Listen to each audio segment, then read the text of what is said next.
दोस्तों, किसी ने सही कहा है कि आवाज ऊंची हो तो कुछ लोग सुनते हैं, लेकिन अगर बात ऊंची हो तो बहुत सारे लोग सुनते हैं। एक छोटी सी कहानी। यह कहानी एक लड़के की है, 24 साल का लड़का जो सेठ के यहाँ पर नौकरी करता था। उसके माँ बाप इस दुनिया में नहीं थे। जिंदगी बड़ी परेशानी में चल रही थी। वह जाता था, रोजाना पैसे कमा करके घर आता था, खाना बनाता था, खाता था, सो जाता था। एक दिन उसने देखा कि एक बूढ़ा फकीर अपनी पीठ पर 3 थैले लेकर एक शहर से दूसरे शहर की ओर जा रहा था। वह काफी बूढ़े भी थे और काफी देर से वह यूं ही सफर कर रहे थे और आखिरकार कुछ दूर और सफर करने के बाद वह चलते चलते थक कर एक पेड़ के नीचे बैठ गए।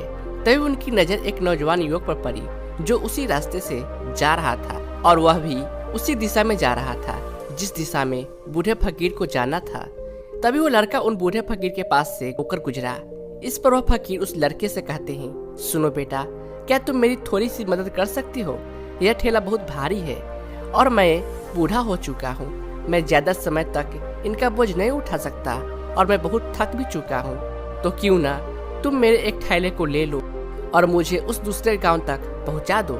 इसके बदले मैं तुम्हें 3 स्वर्ण मुद्राएं दूंगा। वो लड़का उन फकीर की सारी बातें सुनता है और उन फकीर से कहता है, कोई बात नहीं बाबा, मैं आपकी मदद करने के लिए तैयार हूँ। कहिए आपको कहाँ जाना है? ऐसा कहकर उस लड़के ने उस फकीर का एक ठेला उठा लिया और अपने कंधे पर ले लिया। तभी उस जवान लड़के को यह एहसास हुआ कि यह ठेला तो सचमुच बहुत भारी है।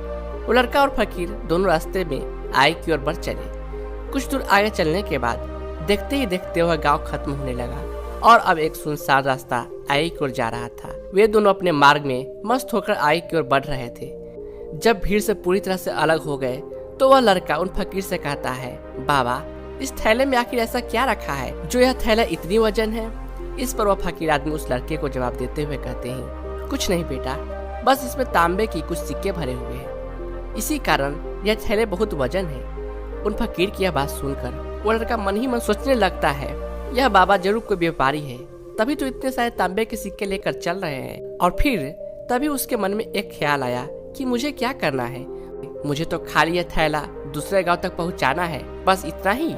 जैसे ही उसके मन में यह ख्याल आया, तांबे के सिक्कों का वह ख्याल मन से निकाल दिया और अपनी धुन में मस्त होकर आगे की ओर चलने लगा। चलते चलते कुछ और समय बीता और वे दोनों एक नदी के किनारे जा पहुंचे। वो लड़का हत्ता कट्टा था और काफी चुस्त और तंदुरुस्त भी था, इसलिए वह बिना सोचे समझे उस नदी पर उतर जाता है। किंतु वह फकीर अब भी किनारे पर ही खड़े थे। इस पर वह लड़का उन फकीर से कहता है, क्या हुआ बाबा, चलिए आइए, हमें यह नदी पार करनी होगी, तभी तो हम उस गांव तक पहुंच पाएंगे। इस पर वह फकीर उस लड़के से कहते हैं, मैं जानता हूँ बेटा कि हमें यह नदी पार करनी होगी, लेकिन जैसा कि तुम जानते हो मैं बूढ़ा हो चुका हूँ और 2-2 थैले लेकर मैं यह नदी पार नहीं कर सकता। कहीं मेरा पाँव फिसल गया तो क्या होगा? क्या तुम मेरी एक और गठरी ले सकते हो? मैं तुम्हें इसके बदले 3 स्वर्ण मुद्राएं दूंगा। इस पर वो लड़का मुस्कुराते हुए उन फकीर से कहता है, बाबा, आप मुझे शर्मिंदा कर रहे हैं। यदि आप मुझे स्वर्ण मुद्रा न भी दे तो भी मैं आपका कार्य अवश्य करूंगा। मैं आपको उस दूसरे गांव तक जरूर पहुंचाऊंगा। इस पर वो फकीर मुस्कुराते हुए उस लड़के से कहते हैं, बेटा, तुम तो बड़े ही भले इंसान लगते हो। इतना कहकर उन्होंने वह दूसरी गठरी भी उस लड़के को थमा दी। उस लड़के ने जब वो दूसरी गठरी अपने कंधे पर रखी तो वह गठरी भी उसे बहुत ज्यादा भारी लगी, लेकिन उसने वहां पर कुछ नहीं कहा। जैसे तैसे उन दोनों ने नदी पार किए। नदी पार करने के बाद बातों बातों में ही उस लड़के ने उन फकीर से कहा, बाबा, आखिर इस दूसरी गठरी में क्या है? यह गठरी भी बहुत वजन है। इस पर वह फकीर उस लड़के को जवाब देते हुए कहते हैं, बेटा, इसमें चांदी के सिक्के हैं, इसी कारण यह गठरी भी बहुत वजन है। उन फकीर की यह सारी बातें सुनकर अब उस लड़के का दिमाग तेजी से काम करने लगा था। वह यह सोच रहा था कि एक थैले में तांबे के सिक्के हैं और दूसरी में चांदी के। ऐसा प्रतीत होता है मानो यह फकीर बाबा कहीं दूर से आ रहे हैं और उन्होंने अपनी सारी जमीन जायदाद बेचकर यह सारे सिक्के इकट्ठे किए हैं, तभी तो वह इतना धन लेकर चल रहे हैं। लेकिन वह लड़का उन फकीर से कुछ नहीं कहता और वे दोनों चुपचाप मार्ग में आगे की ओर बढ़ते चले जाते हैं। कुछ दूर आगे बढ़ने के बाद एक बार फिर एक सुनसान राह आती है। उस सुनसान रास्ते को देखते ही उस लड़के के मन में तरह तरह के विचार उत्पन्न होने लगे। वह यह सोचने लगा, अरे यह तो सुनसान जगह है, अगर मैं यह सिक्के लेकर यहाँ से भाग जाऊँ तो यह फकीर मुझे कब तक दौड़ाएंगे। मुझे नहीं लगता कि मुझे कभी पकड़ पाएंगे, और यहाँ पर कोई है भी नहीं कि जो इनकी मदद कर पाए। और वैसे भी यह बहुत सारे सिक्के हैं, मैं इनसे एक अच्छी दुकान खरीद सकता हूँ, अपना नया व्यापार शुरू कर सकता हूँ। और वैसे भी यह बूढ़ा फकीर अब इन पैसों का क्या करेगा, इससे अच्छा तो मैं ही इन्हें रख लेता हूँ। वह लड़का ये सब के बारे में सोच ही रहा था कि तभी अचानक उसे खुद पर आश्चर्य हुआ। अरे मैं यह क्या सोच रहा हूँ, यह फकीर बाबा न जाने कहाँ से आ रहे हैं और क्या करके इन्होंने इतने सारे पैसे इकट्ठा किए होंगे। मुझे इनका फायदा नहीं उठाना चाहिए, नहीं नहीं, मुझे ऐसा नहीं करना चाहिए। उसने कुछ देर के लिए तो अपने मन के विचारों को काबू कर लिया, लेकिन कुछ देर बाद उसके मन के विचार उस पर देखते ही देखते हावी होने लगे। वो लड़का 2 ठेले लेकर उन फकीर के पीछे पीछे चल रहा था, और कुछ दूर आगे चलने के बाद एक पहाड़ी आई।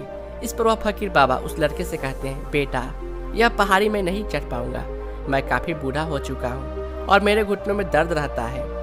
यदि तुम मेरी तीसरी गठरी भी ले लो तो मैं तुम्हें 3 और स्वर्ण मुद्राएं दूंगा, लेकिन याद रखना इसे कहीं गिराना मत, कहीं यह गठरिया खुल ना जाए। इस पर वह लड़का उन फकीर से कहता है, क्यों बाबा, आखिर इसमें ऐसा क्या है। इस पर वह फकीर उस लड़के से कहते हैं, बेटा इसमें स्वर्ण मुद्राएं हैं। यह सुनकर वह लड़का मन ही मन बहुत प्रसन्न हुआ। उसने चुपचाप वह गठरी भी उन फकीर से ले ली, और देखते ही देखते वे दोनों मार्ग में आगे की ओर बढ़ने लगे। अब वह फकीर बिना कोई वजन लिए वह आराम से पहाड़ की चढ़ाई पर चढ़ रहे थे, किंतु वह नौजवान लड़का जो पीछे था वह वजन के कारण बहुत धीरे धीरे चल पा रहा था। लेकिन जब उसने सोने का नाम सुना था तो उसका मन तो छलांग मार रहा था। वह मन ही मन सोच रहा था, अगर मुझे यह सारा धन मिल जाए तो मेरा पूरा जीवन तो आराम से कट जाएगा।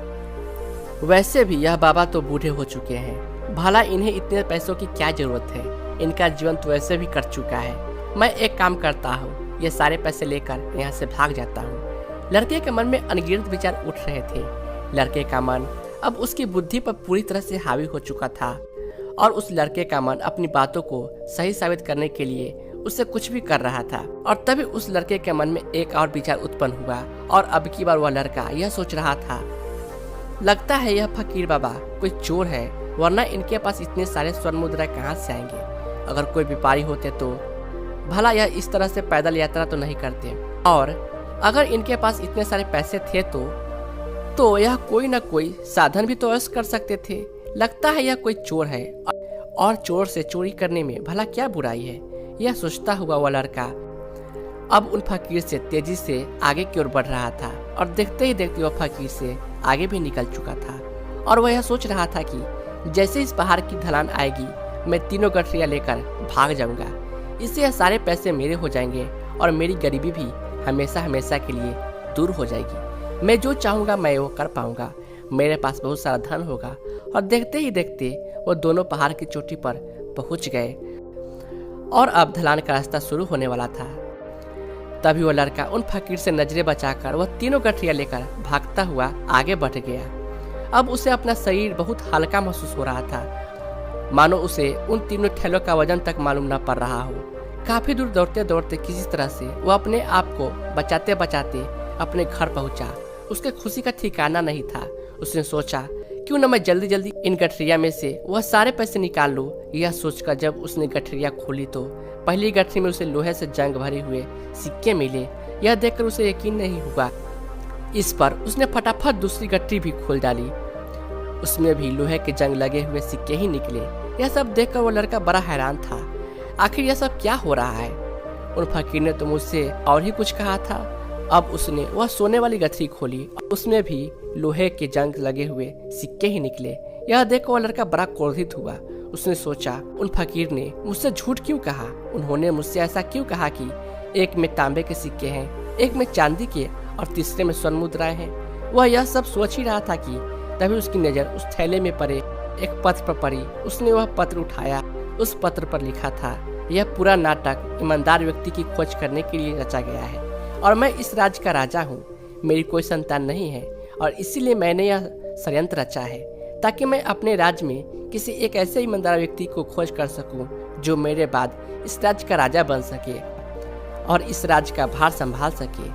और इस राज्य का भार वही संभाल सकता है जो पूरी तरह से ईमानदार हो। जिसके मन में किसी प्रकार का कोई लालच न हो। इतना पढ़ते ही वो लड़का जोर जोर से चिल्लाने लगा। वह सर पकड़ कर बैठ गया। वो यह जानता था कि यदि वो अपने मन के विचारों पर काबू कर लेता तो उसका जीवन संवर सकता है, लेकिन वो अपने मन के विचारों पर काबू नहीं कर पाया। दोस्तों, महात्मा बुद्ध कहते हैं कि मन ही सब कुछ है। आप जो सोचते हैं वही बनते हैं। इसलिए आपका सबसे बड़ा दुश्मन भी उतना नुकसान नहीं पहुंचा सकता जितना कि आपके मन के यह अनियंत्रित विचार पहुंचा सकते हैं। महात्मा बुद्ध कहते हैं, अपने भीतर ध्यान से देखो। हमारे भीतर जो विचार चल रहे हैं वह विचार शब्द बनते हैं और शब्द कर्म के रूप में प्रकट होते हैं। बार बार दोहराने पर कर्म बर्ताव में बदलता है और धीरे धीरे समय के साथ बर्ताव चरित्र में परिवर्तन हो जाता है और यही चरित्र हमारे भाग्य का निर्माण भी करता है। इसलिए हमें हमेशा अपने विचारों के प्रति सजग होना बहुत आवश्यक है। हमें जागरूक होना बहुत आवश्यक है। हमें यह जानना जरूरी है कि हमारे मन में किस प्रकार के विचार आ रहे हैं। आगे महात्मा बुद्ध कहते हैं कि कमजोरी हमेशा छोटे विचार से शुरू होती है। यह एक बीज के रूप में होती है और यदि इस बीज को नष्ट न किया जाए तो यह छोटा सा विचार बहुत जल्द ही एक विशाल वृक्ष का रूप ले लेता है और हमारी बुद्धि की सोचने समझने की क्षमता को पूरी तरह से नष्ट कर देता है।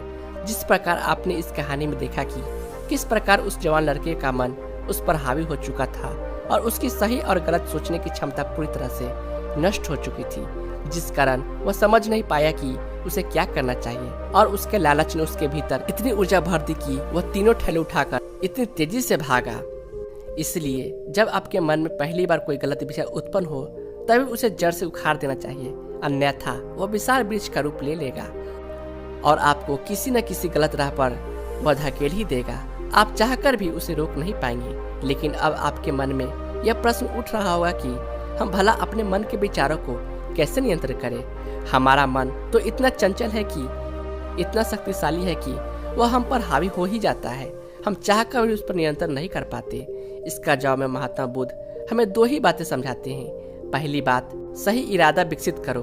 कई बार आपने देखा होगा कि आपके मन में कुछ और होता है किंतु आप कहते कुछ और है, क्योंकि आपके मन के भीतर जो कुछ बसा है वही आपके मुख से बाहर भी निकल रहा है। लेकिन जब हमसे वह गलती हो जाती है तो उसके बाद हमारा मस्तिष्क अच्छी तरह से काम करना शुरू कर देता है और हमारे सोचने और समझने की क्षमता एक बार फिर से जागृत हो जाती है। और ऐसी अवस्था में हमें यह एहसास होता है कि हमसे गलती हो गई है और फिर हमारा मन दुखी हो जाता है। हमारा मन अफसोस से भर जाता है और इस भारीपन और दुख से बचने के लिए महात्मा बुद्ध हमें सही इरादा विकसित करने के लिए कहते हैं। इसके लिए जब भी आप कोई कार्य करने जा रहे हो तो सबसे पहले आपको यह खुद से पूछना चाहिए कि जो कुछ भी मैं करने जा रहा हूँ इसके पीछे मेरा इरादा क्या है।